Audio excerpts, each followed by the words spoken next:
Kooperatiben Mahaia elkartea 2003 urtean jaio zen Lea Artibai eta Busturialdeako 7 kooperatiben lankidetzarako konpromesuari esker.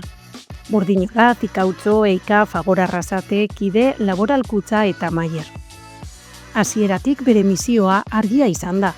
Kooperatibagintza sustatzea eta eskualdean eta inguruan sortzen diren kooperatiba ereduko jarduera ekonomiko berriak babestea.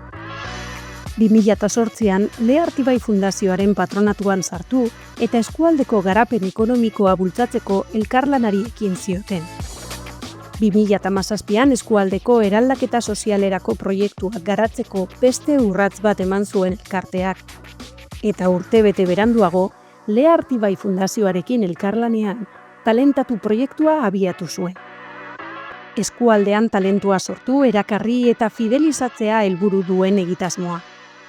Lea Artibai eta Busturialdeako ikastetxeekin elkarlanean, ikasturtean zehar hainbat ekintza antolatzen dituzte ZTIM ikasketak sustatzeko, enpresa ehuna ikaslengana hurbiltzeko eta kooperatibagintza eta bere balioak ezagutzera emateko. Orain, bide berri bati ekin dio, eskualdea berrindustrializatzeko estrategiak lantzea. Oinarri teknologiko duen negozio berritzaileak erakarriz, industria sarea indartuz, elkarlan sareak birsortuz eta etengabeko bilakaeran dagoen berrikuntza eta ekintzailitza ekosistema elikatuz. Elkarteak bere ibilbidean zehar egindako lan kooperatiboaren emaitzek beren kabuz hitz egiten dute. 51 kooperatiba berriren sorreran lagundu du. Inbertsioetarako 407.000 euroko dirulaguntzak banatu ditu. Urtero, 3.000 ikasle eta 29 ikastetxerekin elkarlanean dihardu talentatu proiektuan. Eta sortu berri den birsortu mahaiarekin, Lea Artibaiko industria sarea berritzeko eta dinamizatzeko estrategiak lantzen ari da.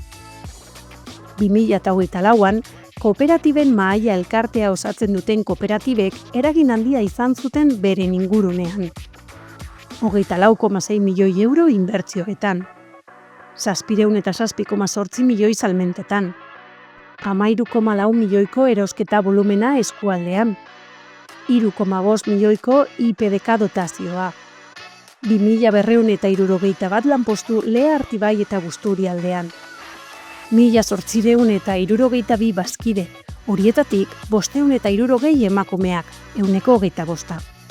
Hori guztia, euskararekiko, berdintasunarekiko eta interkooperazioarekiko konpromiso irmoarekin. Erakundeekin eta eragileekin lankidetza estuan, aurrera egiten jarraitzeko.